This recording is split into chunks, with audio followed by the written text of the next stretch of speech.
बोल श्री सत्यनारायण भगवान की जय। आओ श्रोतागणों, आज हम क्यों ना सत्यनारायण भगवान के दर्शन प्राप्त करें और इनकी व्रत कथा आपको सुनाएं। कहा जाता है कि ब्राह्मण के द्वारा सत्यनारायण व्रत कथा सुनने का अत्यंत ही ज़्यादा लाभ होता है। इसलिए क्योंकि मुझे कहा गया, आप लोगों के ही सुझाव थे कि मैं सत्यनारायण भगवान की व्रत कथा भी सुनाऊं, इसलिए आप ही के कहने पर मैं ये सुनाने आपको जा रही हूँ। तो आइए यह सुनते हैं और इसका पावन अमृत प्राप्त करते हैं। श्री सत्यनारायण व्रत कथा, पहला अध्याय। एक समय नैमिषारण्य तीर्थ में शौनकादि 88,000 ऋषियों ने श्री सूत जी से पूछा, हे प्रभु, इस कलयुग में वेद विद्या रहित मनुष्यों को प्रभु भक्ति किस प्रकार मिलेगी तथा उनका उद्धार कैसे होगा। इसलिए हे मुनि श्रेष्ठ, कोई ऐसा तप कहिए जिससे थोड़े समय में पुण्य प्राप्त होवे तथा मनवांछित फल मिले। वह कथा सुनने की हमारी इच्छा है। सर्वशास्त्र ज्ञाता श्री सूत जी बोले, है वैष्णवों में पूज्य, आप सबने प्राणियों के हित की ही बात पूछी है। अब मैं उस श्रेष्ठ व्रत को आप लोगों से कहूँगा जिस व्रत को नारद जी ने लक्ष्मी नारायण जी से कहा था और लक्ष्मीपति ने मुनि श्रेष्ठ नारद से कहा था। सो ध्यान से सुनो। एक समय योगी राज नारद जी दूसरों के हित की इच्छा से अनेक लोकों में घूमते हुए मृत्यु लोक में आ पहुँचे। यहाँ अनेक योनियों में जन्मे हुए प्राय सभी मनुष्यों को अपने कर्मों द्वारा अनेकों दुख से पीड़ित देखकर सोचा, किस यत्न के करने से निश्चय ही प्राणियों के दुख का नाश हो सकेगा। ऐसा मन में सोचकर विष्णु लोक को गए। वहां श्वेत वर्ण और 4 भुजाओं वाले देवों के ईश नारायण को देखकर, जिनके हाथों में शंख चक्र गदा और पद्य थे तथा वरमाला पहने हुए थे, स्तुति करने लगे। हे भगवान, आप अत्यंत शक्ति से संपन्न हैं। मन तथा वाणी भी आपको नहीं पा सकती। आपका आदि मध्य अंत नहीं है। निर्गुण स्वरूप सृष्टि के आदि भूति व भक्तों के दुखों को नष्ट करने वाले हो। आपको मेरा नमस्कार है। नारद जी ने इस प्रकार की स्तुति सुनकर विष्णु भगवान बोले, हे मुनि श्रेष्ठ, आपके मन में क्या है? आपका किस काम के लिए आगमन हुआ है? निसंकोच कहो। तब नारद जी मुनि बोले, मृत्युलोक में सब मनुष्य जो अनेक योनियों में पैदा हुए हैं, अपने अपने कर्मों के द्वारा अनेक प्रकार के दुखों से दुखी हो रहे हैं। हे नाथ, मुझ पर दया रखते हो तो बतलाइए कि उन मनुष्यों के सब दुख थोड़े से ही प्रयत्न से कैसे दूर हो सकते हैं। श्री भगवान जी बोले, हे नारद, मनुष्यों की भलाई के लिए तुमने बहुत अच्छी बात पूछी है। जिस काम के करने से मनुष्य मोह से छूट जाता है, वह मैं कहता हूँ, सुनो। बहुत पुण्य देने वाला स्वर्ग तथा मृत्यु लोक दोनों में दुर्लभ एक उत्तम व्रत है। आज मैं प्रेम वश होकर तुमसे वह कहता हूँ। सत्यनारायण का यह व्रत अच्छी तरह विधि पूर्वक करके मनुष्य आयु पर्यंत यहाँ सुख भोग कर मरने पर मोक्ष को प्राप्त करता है। श्री भगवान के वचन सुनकर नारद मुनि बोले कि उस व्रत का फल क्या है, क्या विधान है और किसने यह व्रत किया है और किस दिन यह व्रत करना चाहिए, विस्तार से कहिए। भगवान बोले, दुख शोक आदि को दूर करने वाला, धन धान्य को बढ़ाने वाला, सौभाग्य तथा संतान को देने वाला, यह व्रत सब स्थानों पर विजयी करवाने वाला है। भक्ति और श्रद्धा के साथ किसी भी दिन मनुष्य श्री सत्यनारायण की शाम के समय ब्राह्मणों और बंधुओं के साथ धर्म परायण होकर पूजा करे। भक्ति भाव से नैवेद्य केले का फल, घी, दूध और गेहूं का चूर्ण सवाया लेवे। गेहूं के अभाव में साठी का चूर्ण, शक्कर तथा गुड़ ले और सब भक्षण योग्य पदार्थ जमा करा के भगवान के अर्पण कर देवे तथा बंधुओं सहित ब्राह्मणों को भोजन करावे। पश्चात स्वयं भोजन करे। नृत्य गीत आदि का आचरण कर सत्यनारायण भगवान का स्मरण करता हुआ समय व्यतीत करे। इस तरह व्रत करने पर मनुष्यों की इच्छा निश्चय ही पूरी होती है। विशेषकर कली काल में भूमि पर यही मोक्ष का एक सरल उपाय है। दूसरा अध्याय। सूत जी बोले, हे ऋषियों, जिसने ही पहले समय में इस व्रत को किया है उसका इतिहास कहता हूँ, ध्यान से सुनो। सुंदर काशीपुरी नगरी में एक अत्यंत निर्धन ब्राह्मण रहता था। वह भूख और प्यास से बेचैन हुआ नित्य पृथ्वी पर घूमता था। ब्राह्मणों से प्रेम करने वाले भगवान ने ब्राह्मण को दुखी देखकर ब्राह्मण का रूप धर उसके पास जा आदर के साथ पूछा, हे विप्र, नित्य दुखी हुआ पृथ्वी पर क्यों घूमता है? हे श्रेष्ठ ब्राह्मण, यह सब मुझसे कहो, मैं सुनना चाहता हूँ। ब्राह्मण बोला, मैं निर्धन ब्राह्मण हूँ, भिक्षा के लिए पृथ्वी पर फिरता हूँ। हे भगवान, यदि आप इसका उपाय जानते हो तो कृपा करके मुझसे कहो। वृद्ध ब्राह्मण बोला कि सत्यनारायण भगवान मनवांछित फल देने वाले हैं, इसलिए हे ब्राह्मण, तू उनका पूजन कर, जिसके करने से मनुष्य सब दुखों से मुक्त होता है। ब्राह्मण को व्रत का सारा विधान बतलाकर बूढ़े ब्राह्मण का रूप धारण करने वाले सत्यनारायण भगवान अंतर्ध्यान हो गए। जिस व्रत को वृद्ध ब्राह्मण ने बतलाया है, मैं उसको करूंगा। यह निश्चय करने पर उसे रात में नींद भी नहीं आई। वह सवेरे उठ सत्यनारायण के व्रत का निश्चय कर भिक्षा के लिए चला। उस दिन उसको भिक्षा में बहुत धन मिला, जिससे बंधु बांधवों के साथ उसने सत्यनारायण का व्रत किया। इसके करने से वह ब्राह्मण सब दुखों से छूटकर अनेक प्रकार की संपत्तियों से युक्त हुआ। उस समय से वह ब्राह्मण हर मास व्रत करने लगा। इस तरह सत्यनारायण भगवान के व्रत को जो करेगा वह सब पापों से छूटकर मोक्ष को प्राप्त होगा। आगे जो पृथ्वी पर सत्यनारायण का व्रत करेगा वह मनुष्य सब दुखों से छूट जाएगा। इस तरह नारद जी ने नारायण का कहा हुआ यह व्रत मैंने तुमसे कहा। हे विप्रो, मैं अब और क्या कहूँ? ऋषि बोले, हे मुनीश्वर, संसार में इस ब्राह्मण से सुनकर किस किसने इस व्रत को किया है वह भी हम सुनना चाहते हैं। इसके लिए हमारे मन में श्रद्धा है। सूत जी बोले, हे मुनियों, जिसने इस व्रत को किया है वह भी सुनो। एक समय ब्राह्मण धन और ऐश्वर्य के अनुसार बंधु बांधवों के साथ व्रत कर तैयार हुआ। उसी समय एक लकड़ी बेचने वाला बूढ़ा आदमी आया और बाहर लकड़ियों को रखकर ब्राह्मण के मकान में गया।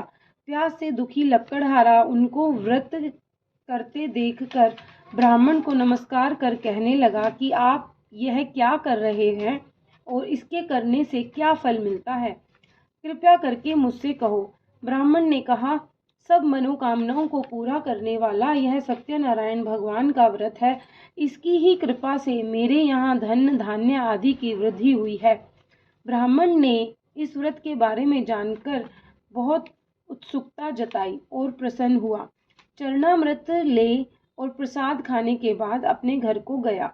लकड़हारे ने अपने मन में इस प्रकार का संकल्प किया कि आज ग्राम में लकड़ी बेचने से जो धन मिलेगा उसी से सत्यनारायण देव का उत्तम व्रत करूंगा।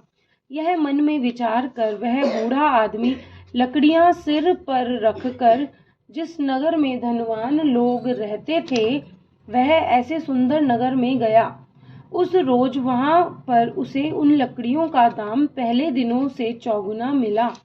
तब वह बूढ़ा लकड़हारा दाम ले और अति प्रसन्न होकर पक्के केले की फली, शक्कर, घी, दुग्ध, दही और गेहूं का चूर्ण इत्यादि सत्यनारायण भगवान के व्रत की कुल सामग्रियों को अपने साथ लेकर घर गया। फिर उसने अपने भाइयों को बुलाकर विधि के साथ भगवान जी का पूजन और व्रत किया। उस व्रत के प्रभाव से वह बूढ़ा लकड़हारा धन, पुत्र आदि से युक्त हुआ और संसार के समस्त सुख भोगकर बैकुंठ को चला गया। तीसरा अध्याय। सूत जी बोले, हे श्रेष्ठ मुनियों, अब आगे की कथा कहता हूँ, सुनो। पहले समय में उल्कामुख नाम का एक बुद्धिमान राजा था। वह सत्यवक्ता और जितेंद्रिय था। प्रतिदिन देवस्थानों पर जाता तथा गरीबों को धन देकर उनके कष्ट दूर करता था। उसकी पत्नी कमल के समान मुख वाली और सती साध्वी थी। भद्रशिला नदी के तट पर उन दोनों ने श्री सत्यनारायण का व्रत किया। उस समय में वहां एक साधु वैश्य आया उसके पास व्यापार के लिए बहुत सा धन था। वह नाव को किनारे पर ठहरा कर राजा के पास आ गया और राजा को व्रत करते हुए देखकर विनय के साथ पूछने लगा, हे राजन, भक्ति युक्त चित्त से यह आप क्या कर रहे हैं? मेरी सुनने की इच्छा है, सो आप यह मुझे बतलाइए। राजा बोले, हे साधु, अपने बांधवों के साथ पुत्रादि की प्राप्ति के लिए महाशक्तिवान सत्यनारायण भगवान का व्रत व पूजन किया जा रहा है। राजा के वचन सुनकर साधु आदर से बोला, हे राजन, मुझसे इसका सब विधान कहो। मैं भी आपके कथनानुसार इस व्रत को करूंगा। मेरे भी कोई संतान नहीं है और इससे निश्चय ही होगी।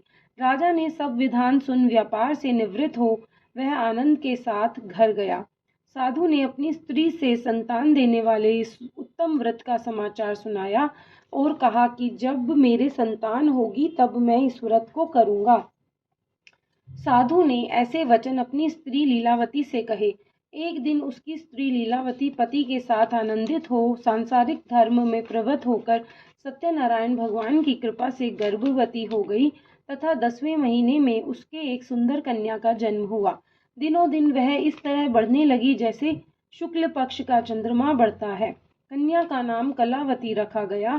तब लीलावती ने मीठे शब्दों में अपने पति से कहा कि जो आपने संकल्प किया था कि भगवान का व्रत करूंगा, अब आप उसे करिए। साधु बोला, हे प्रिय, इसके विवाह पर करूंगा।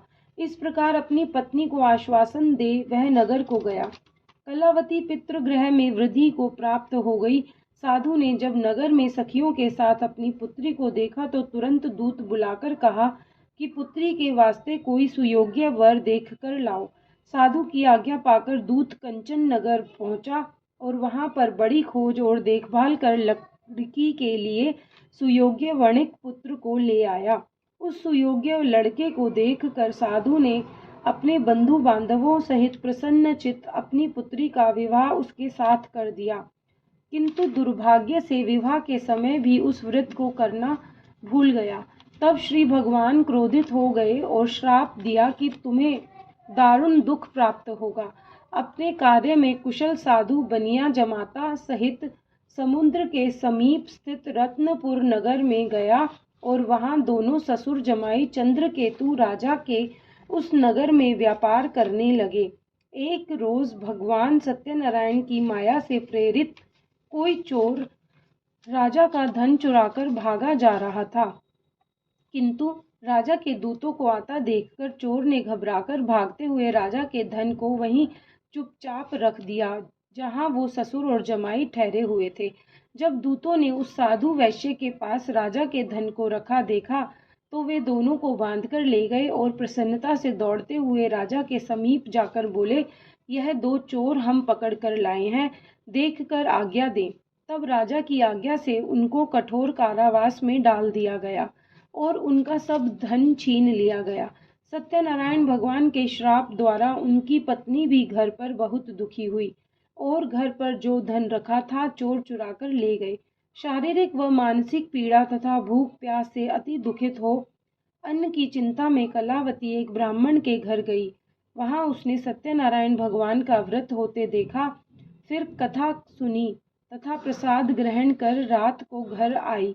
माता ने कलावती से कहा, हे पुत्री, अब तक कहाँ रही व तेरे मन में क्या है? कलावती बोली, हे माता, मैंने एक ब्राह्मण के घर श्री सत्यनारायण भगवान का व्रत देखा है। कन्या के वचन सुनकर लीलावती भगवान के पूजन की तैयारी करने लगी। लीलावती ने परिवार और बंधुओं सहित श्री सत्यनारायण भगवान का पूजन किया और वर मांगा कि मेरे पति और दामाद शीघ्र घर आ जावें। वो यह संकल्प करने के बाद और यह विचार करने के बाद व्रत की सारी विधि करने लगी और साथ ही प्रार्थना की कि हम सबका अपराध क्षमा करो। सत्यनारायण भगवान इस व्रत से संतुष्ट हो गए और राजा चंद्रकेतु को स्वप्न में दर्शन देकर कहा, हे राजा, दोनों वैश्यों को प्रातः ही छोड़ दो और उनका सब धन जो तुमने ग्रहण किया है दे दो। नहीं तो मैं तेरा धन, राज्य, पुत्रादि सब नष्ट कर दूंगा। राजा से ऐसे वचन कहकर भगवान अंतर्ध्यान हो गए। प्रातःकाल राजा चंद्रकेतु ने सभा में अपना स्वप्न सुनाया।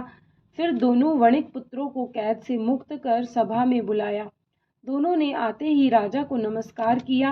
राजा मीठे वचनों से बोला, हे महानुभावों, भावी वश ऐसा कठिन दुख प्राप्त हुआ है, अब तुम्हें कोई भय नहीं है। ऐसा कहकर राजा ने उनको नए नए वस्त्राभूषण पहनाए तथा उनका जितना धन लिया था उससे दूना धन देकर आदर सहित विदा किया।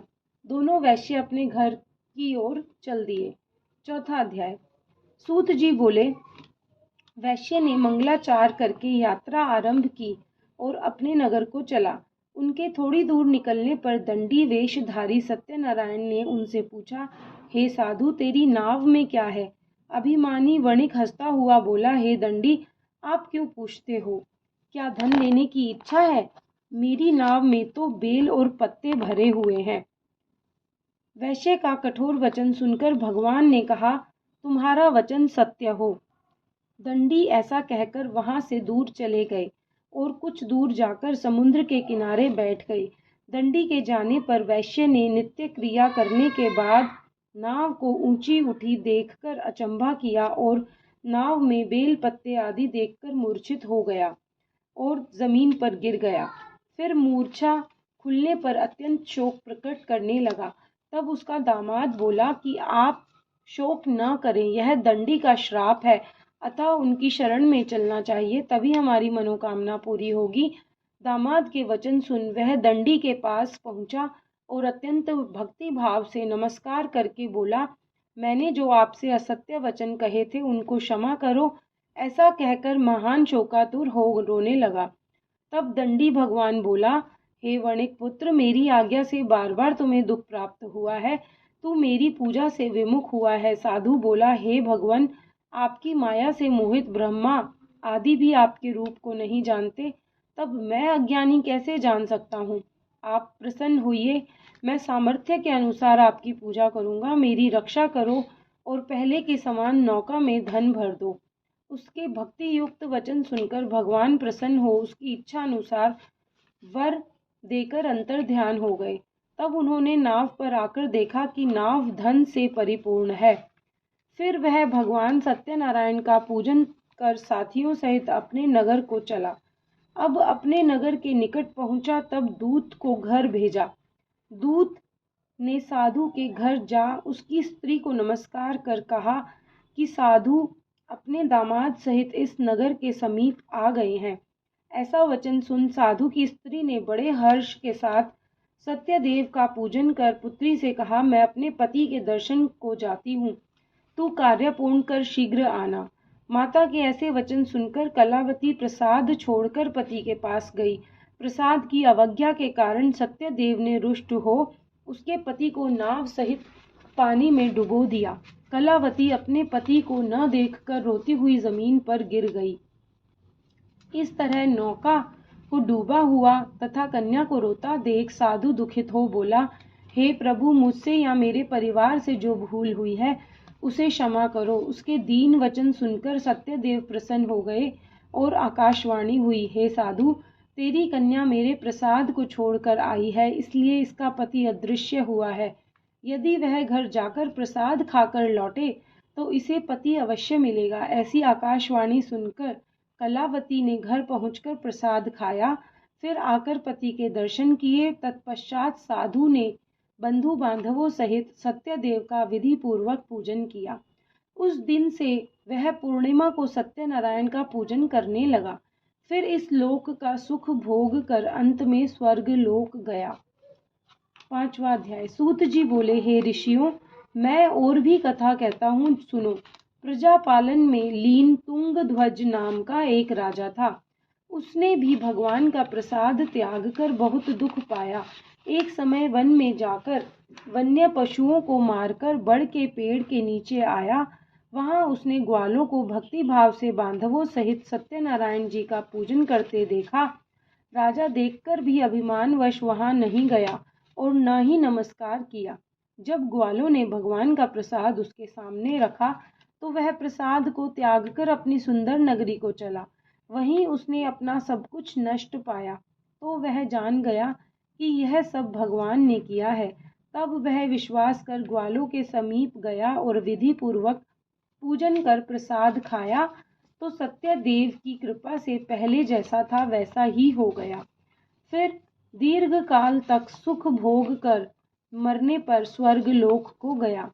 जो मनुष्य इस परम दुर्लभ व्रत को करेगा, भगवान की कृपा से उसे धन धान्य की प्राप्ति होगी।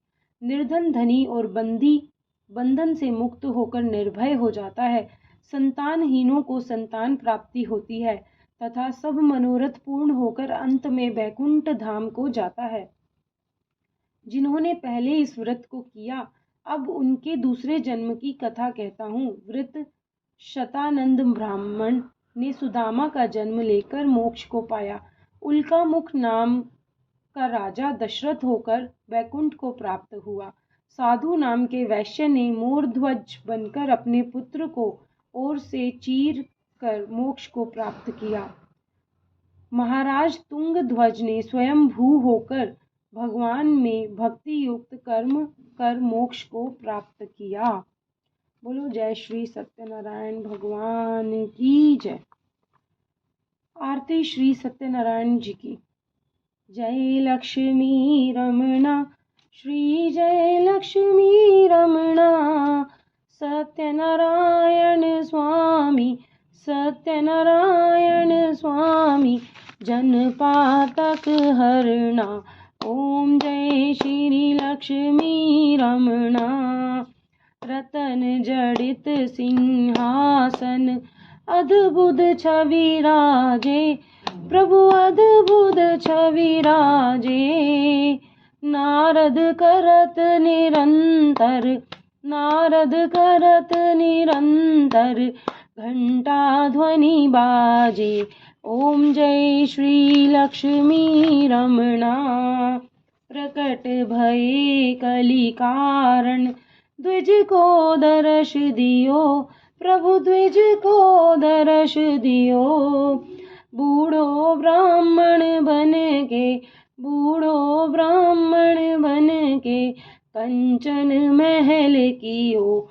ओम जय श्री लक्ष्मी रमणा। दुर्बल भील कराल, जिन पर कृपा करी, प्रभु जिन पर कृपा करी। चंद्रचूड़ एक राजा, चंद्रचूड़ एक राजा, तिनकी विपत्ति हरी। ओम जय श्री लक्ष्मी रमणा। वैश्य मनोरथ पायो, श्रद्धा तज दीनी, प्रभु श्रद्धा तज दीनी। सो फल भोग्यो प्रभु जी, सो फल भोग्यो प्रभु जी, फिर स्तुति कीनी। ओम जय श्री लक्ष्मी रमणा।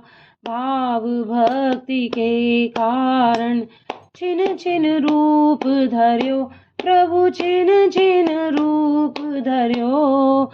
श्रद्धा धारण कीनी, श्रद्धा धारण कीनी, तिनको काज सर्यो। ओम जय श्री लक्ष्मी रमणा। ग्वाल बाल संग राजा, वन में भक्ति करी, प्रभु वन में भक्ति करी। मन वांछित फल दीनो, मन वांछित फल दीनो, दीन दयाल हरि। ओम जय श्री लक्ष्मी रमणा। चढ़त प्रसाद सवायो, कदली फल मेवा, प्रभु कदली फल मेवा। धूप दीप तुलसी से, धूप दीप तुलसी से, राजी सत्य देवा। ओम जय श्री लक्ष्मी रमणा। श्री सत्यनारायण जी की आरती, जो कोई नर गावे, प्रभु जो कोई नर गावे। कहत शिवानंद स्वामी, रटत हरिहर स्वामी, मन वांछित फल पावे। ओम जय श्री सत्यनारायण देवा।